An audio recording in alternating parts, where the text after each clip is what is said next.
Well, we've heard a passage from Matthew, Mark, and Luke about John the Baptist, and today we turn to John's Gospel, which again gives us different conversations, different interactions, and this is one of the helpful things about reading the Bible in its entirety, is we get, if you think about different windows on the different sides of a house, if you look in the window from the east side, you may have a different view than from the north side or the west or the south.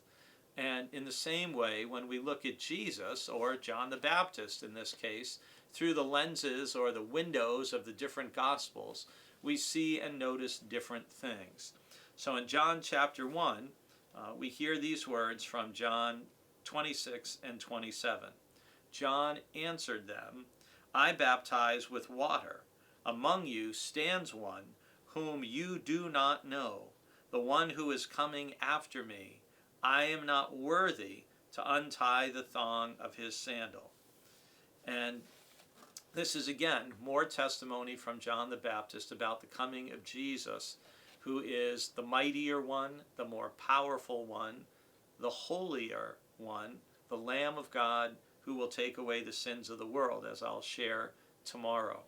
And one of the things we need to remember as Christians, so many hundreds and even about 2,000 years after these events took place, is John the Baptist had a very significant following. And there was some rivalry, at least among the followers, some of the followers of John the Baptist and Jesus. And some of John's followers were protective of him, or jealous of him, if you will, jealous of his following and reputation. And one of the things in John's gospel that John goes out of the way to emphasize is how John always is elevating Jesus. He's always making it clear Jesus is the mightier one, the superior one, the more powerful one. And the idea that John was not even worthy to kneel down and untie Jesus' sandals for him is trying to make that relationship very clear.